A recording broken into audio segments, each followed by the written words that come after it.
Hello and welcome to Theta Sigma's Doctor Who podcast number 75. This week saw the much anticipated start of Season 8 with Deep Breath. I'll be reviewing that in this show, and also finding out what you thought of Peter Capaldi's debut as the Doctor.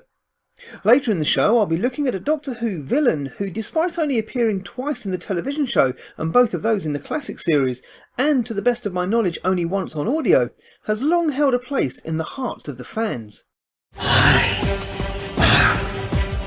Omega.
So Saturday evening saw the television debut of Peter Capaldi as the Doctor. There's been much hype about this ever since Capaldi was named as Matt Smith's replacement. For me it was exciting times, but I will admit to being nervous as I sat down in my lounge, curtains drawn and lights out, ready to watch the emergence of this new Doctor. Here's what I thought. The pre-credit sequence opens with an excellent CGI dinosaur, which immediately brought memories of the invasion of the dinosaurs flooding back. I loved the idea of it choking and bringing up the TARDIS, but wasn't it just a little bit too convenient that the TARDIS landed upright when it was spat out? I love Capaldi's shush to Strax. Small detail here, but thinking back on it, the Doctor comes out of that TARDIS without a hair out of place, but moments later Clara emerges looking like someone who's just been for a ride in a time ship that's been spat out by a dinosaur. Did anyone else pick up that the TARDIS cloister bell rang just before the Doctor passed out? A great but nicely understated reminder that the Doctor and the TARDIS are symbiotically linked. One of the things that I've picked up from various reviews is fans questioning why Clara had such a hard time accepting the regenerated Doctor, given that she's seen all the previous Doctors. And I was with this questioning until my second viewing, when we hear her saying in response to Jenny's asking, "Where's the Doctor?" "Right here. That's him. That's the Doctor." So if Clara manages to accept it seemingly without question there, having seen him regenerate, why the need for all that questioning as the episode went on? When the theme music kicked in, I have to say, to start with, I was pleasantly surprised. Nice strong bass line and a good rounded sound, but then that squealing melody. What was that all about? My thoughts immediately turned to the theme used for Sylvester McCoy's tenure, and how that grated with the fans for some time.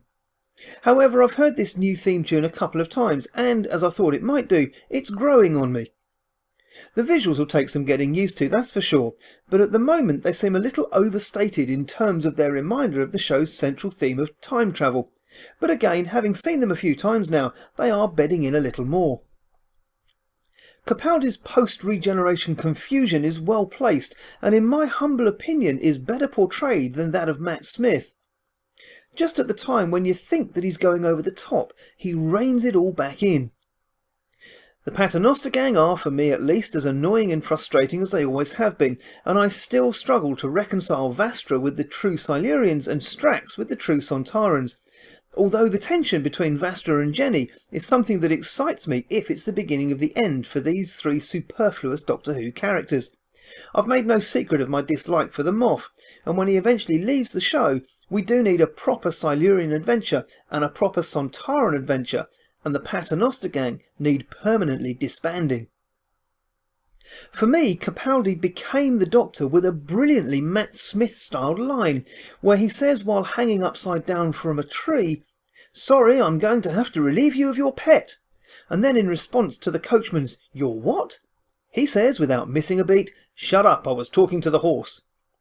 That was all it took for me to be convinced that this taller, older, greyer man is in fact the Doctor. The Clockwork Droid storyline was in every way secondary to the introduction of the new Doctor, but it worked really well. Arguably they're better realised in Deep Breath than they were in The Girl in the Fireplace, and the replacing of their own parts with human body parts is far more gruesome. The scene with the tramp where the Doctor is coming to terms with his own regeneration and his new face was for me a little too drawn out, although I understand what it was trying to achieve. For me it was somewhat reminiscent of the Eighth Doctor in the derelict hospital ward shortly after his regeneration. Confusion, lack of recognition of himself, and massive angst. I was grateful for that familiarity in this scene, because without it this scene just to jar a little bit. And did the Doctor really take the clothes from that tramp? Is Capaldi's Doctor really going to be that heartless? The scene between the Doctor and the half-faced man is brilliant, although I'm not sure about the Doctor pouring himself a stiff drink. Capaldi is magnificently cold in this scene, showing flashes of his past selves. 5, for example, going to assassinate Davros in Destiny of the Daleks. 7, destroying the Daleks and the Cybermen without a thought. 10, punishing the family of blood, and 11, cold-bloodedly killing Solomon in Dinosaurs on a Spaceship. But is Capaldi's Doctor really ruthless enough to push the half-faced man? Or was it the Clockwork Droid that jumped before he was pushed? At the very end of that scene, Capaldi breaks the fourth wall and shoots a knowing glance to camera. But was it a glance that says, "I told you so, I told you I would kill him"? Or was it a glance that said, "I told you so, I told you the Clockwork Droid was lying about his basic programming"? The closing scene between the Doctor and Clara goes really well until the phone call from Matt Smith. That whole thing just jarred for me. Was it really necessary? Something like that has never been necessary before, and for me it really wasn't necessary this time either. Clara's recognition of her new Doctor could all have been better handled with proper dialogue between the two characters. As for the story arc scene right at the end, well, again for me a little bit jarring. Nothing that spoiled the show, and something that set up the journey that the viewer will take throughout the series. Overall, this was a great episode, and one of the better introductions to a new Doctor, and I for one am really looking forward to where this series and Peter Capaldi's Doctor are going.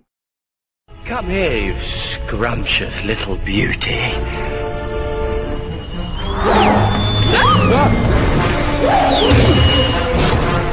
A box? Doctor, what is it? I've got mail. But what did you think of Deep Breath and Peter Capaldi? Let's find out. Dan Pekic said, "I loved how the episode highlighted the Doctor choosing his new face.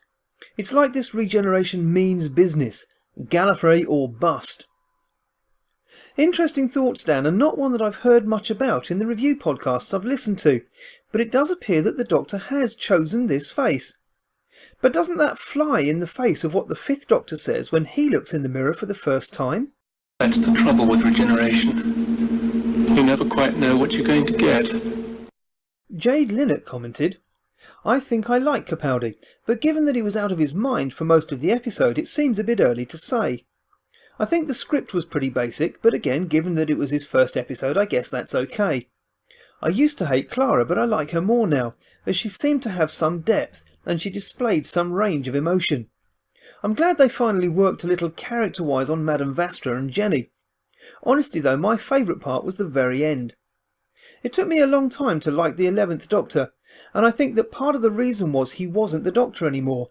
He was a new man, with a new title sequence, a new companion, and new emotions and morals, just sharing a name with the 10th Doctor, whom I really liked. But having the Doctor confirm that it was still him this time made me able to accept Capaldi. And to have Capaldi look Clara in the eye and say, "Just see me," made us see him too. Thanks, Jade, and it's interesting to see that one of the things that I didn't like was something that was enjoyed by another fan. Fandom is amazing, and we're all different. Brilliant. Michael Doyle said, I loved it. I think it's setting up some very good ideas for the character, and there were a lot of good jokes for long-time fans of the show. Yep, I picked up on those too, Michael, and I agree with your setting up theory as well. Here's to the next 11 episodes, and wherever they take us. Andrew Marmot also shared his thoughts. I saw Deep Breath in the cinema, and despite the sound mix not being quite set up for cinema viewing, where the loud was too loud and the quiet too quiet, I'd forgotten that it was the same for the Day of the Doctor too, it really was a good episode. Dinosaur red herrings, nice links back to the excellent Girl in the Fireplace, and a nice mixture of drama, comedy and action. And no complaining about Strax and Vastra Theta.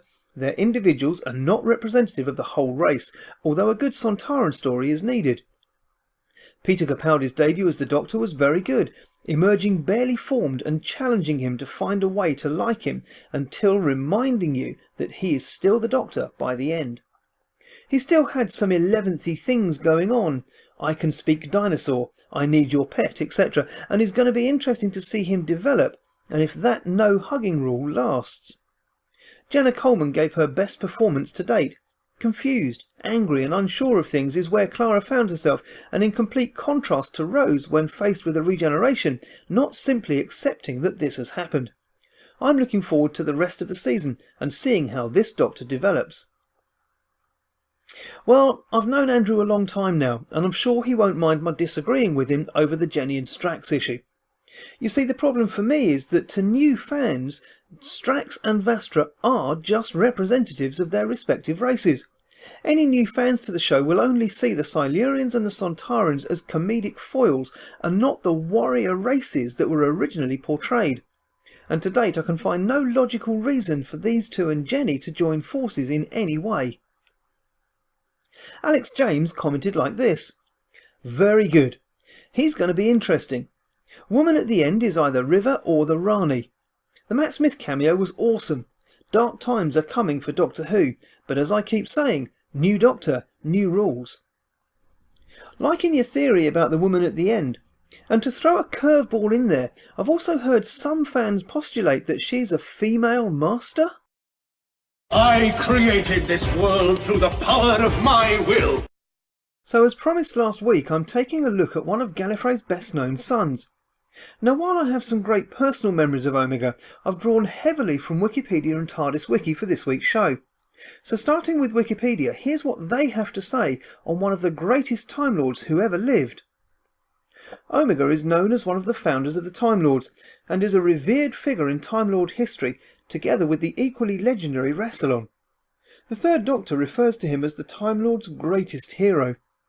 Omega first appeared in the 10th anniversary story The Three Doctors. He was a stellar engineer and High Council member on Gallifrey who developed the Hand of Omega, a remote stellar manipulator which could be used to control the reactions within a star. Using the Hand, Omega performed adjustments on a star near Gallifrey's in an attempt to provide a power source for the time travel experiments he conducted with Rassilon. However, Omega was thought killed in the resulting supernova, which then collapsed into the black hole. Rassilon subsequently captured the nucleus of the black hole and used its power to perfect time travel technology. He then took control of Gallifrey as Lord President. The nucleus eventually becomes known as the Eye of Harmony, and Omega's name has passed into heroic legend. Millennia later, during the events of the Three Doctors, it was revealed that Omega hadn't died, but had rather been sent through the event Horizon into an antimatter universe and had been trapped there ever since. Although he was able to shape that universe according to his will, it meant that he couldn't leave that universe. His exile and solitude turned him quite insane, and he sought revenge on the Time Lords for abandoning him. Despite the Third Doctor's assurances that he was revered among the Time Lords and still remembered fondly, Omega still sought retribution.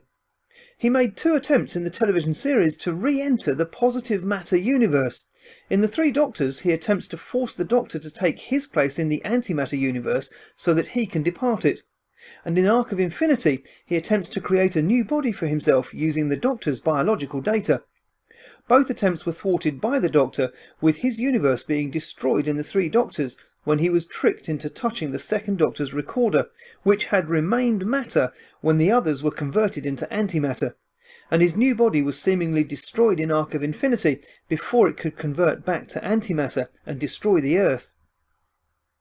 The audio play Omega featured Omega as a central character and revealed that his first name was Palix, Omega being the grade he achieved at the Time Lord Academy for writing a theory about time in his exam paper that his examiner didn't agree with, the lowest possible grade, which stuck to him as a cruel nickname.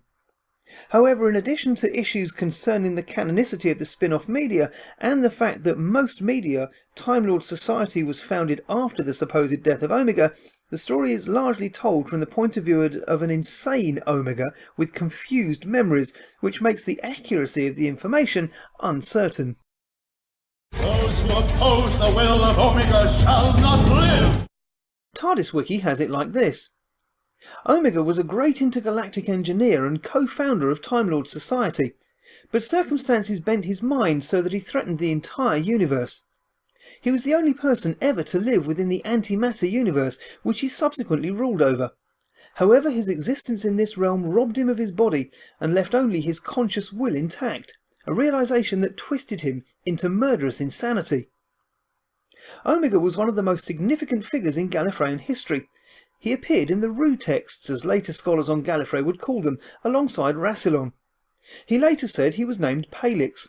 He'd taken the name Omega in response to his teacher Luvis, who had awarded him the grade of Omega for an essay he'd written.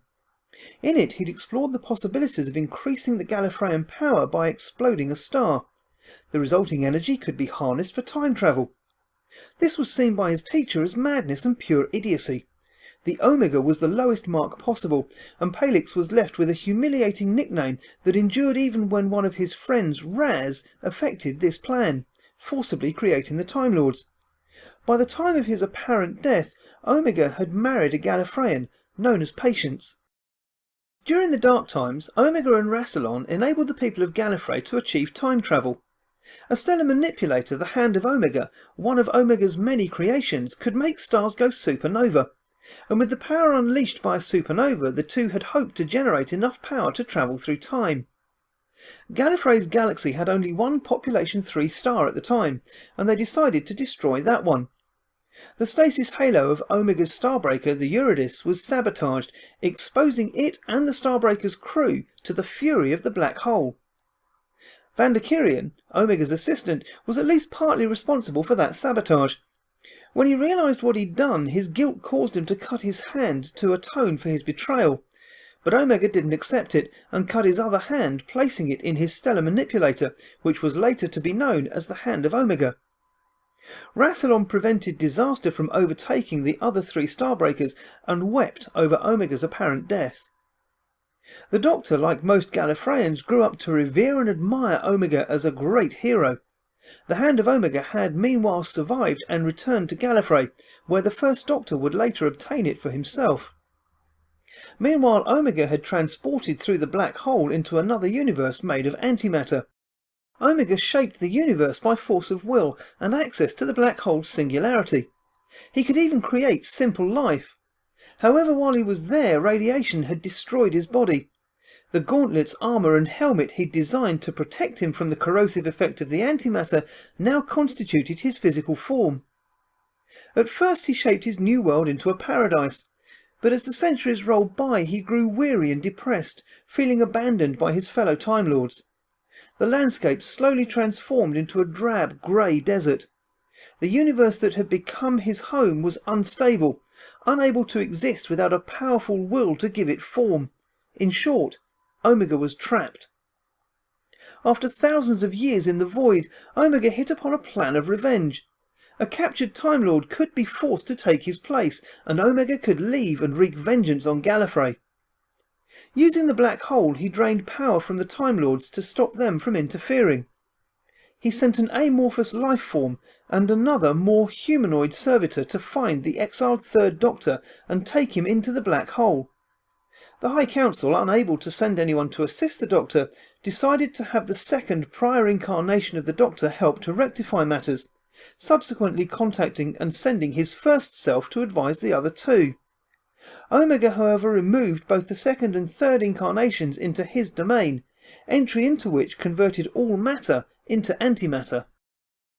When Omega removed his helmet to prepare for his departure, he discovered that the antimatter universe had completely dissolved his physical body. He couldn't leave his universe. He existed only because his will insisted that he exist.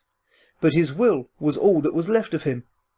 Consumed by rage and despair, Omega swore to destroy all things. The Doctors offered freedom to Omega. In actuality, the second Doctor's recorder, which the Doctor's TARDIS had accidentally shielded from conversion into antimatter. The Doctors attempted to trick Omega into touching the recorder, but instead only infuriated him. When he lashed out, he knocked the force field generator to the floor, causing the recorder to make contact with the floor and creating a violent matter-antimatter explosion which killed Omega, collapsing the antimatter world. Though he was once more thought destroyed, Hedin of the High Council contacted Omega to help him. Omega had gained control of the dimensional gateway known as the Arc of Infinity. Through the Arc he had a gateway between his own universe and the universe of matter, though he still had no physical form. Omega also had a TARDIS and a servant that he'd created, the Ergon, but he still needed to bond with another Time Lord using that Time Lord's biodata extract. Hedin transmitted to Omega the biodata extract for the Doctor, by this time in his 5th incarnation. Omega established a base on the Earth city of Amsterdam, navigated the Doctor's TARDIS into the Ark, and began to link the Doctor's biodata with his own. Meanwhile, the Doctor faces execution on Gallifrey to stop Omega's return. But this was part of Omega and Hedin's plan. They rigged the execution to hide the Doctor and Omega in the Matrix, safe from Time Lord detection. Omega shifted the Ark to Gallifrey in order to gain control of the Matrix, and used its power to create a physical body for himself. The Doctor, however, tracked him down and sabotaged his equipment in Amsterdam, forcing Omega to step into the physical universe before the transfer was made stable. His new body, a replica of the Doctor's, began to decay and revert to antimatter. Thwarted and maddened by defeat, Omega willed the acceleration of his conversion into antimatter to destroy the Earth rather than to return to the universe of antimatter, but was finally destroyed by the Doctor using the Ergon's matter conversion gun. Omega was very bitter about his fellow Time Lords, who he believed had sacrificed him to gain greatness. He held eternal enmity towards his race and sought to avenge himself against them. Countless eons alone left him with little care about anything, deeming the destruction of reality as a spectacle to behold. He also became paranoid and developed mood swings. He lacked any restraint and had a vicious temper. Despite being insane, Omega was noted for his extremely strong will, which allowed him to reshape the antimatter universe in the Singularity to create an environment as well as servants that suited him. This made him linked to the antimatter realm, as his will alone kept it alive and prevented his escape. He was completely unaware of the fact that his body had corroded away as a result of the prolonged exposure to the antimatter realm, and that both his physical form and the world he created were made by his will alone. So there we have the professional views of Omega. But what did you say? Come here, you scrumptious little beauty.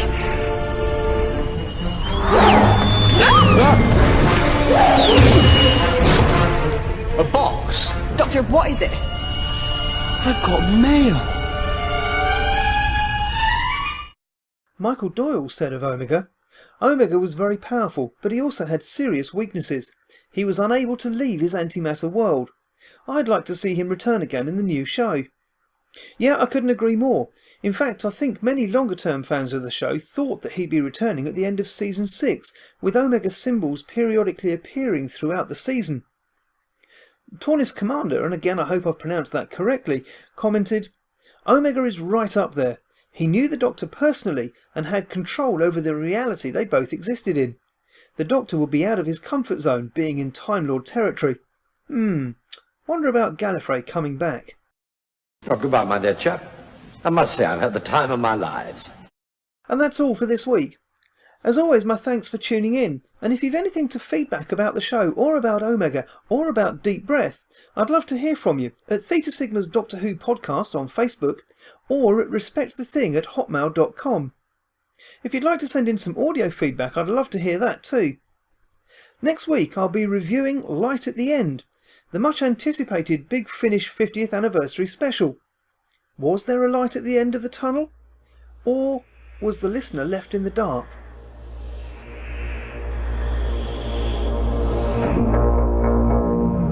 You know, old girl, sometimes I think you're probably the finest ship ever to have sailed the vortex. Oh, my word. So now we know. Now we know for sure. But why are they here, Why are all the doctors here? Hello, my dear. Doctor, What is it, Lissa? here. Look. In the doll's house? What? Look through the window. Come on, Ace! Run! Back to the TARDIS! What's happened? Where am I?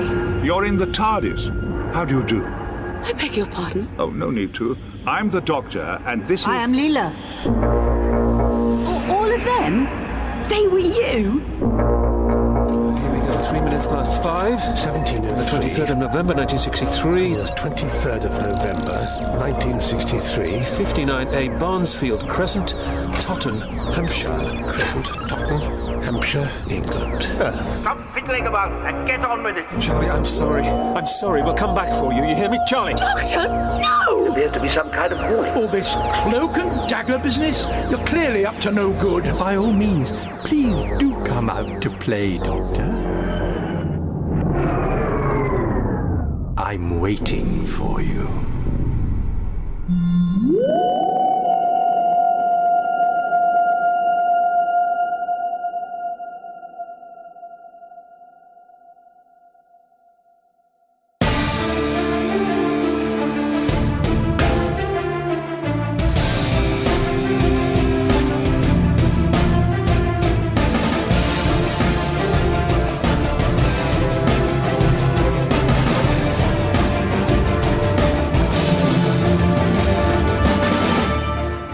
Thank you for listening to Theta Sigma's Doctor Who podcast.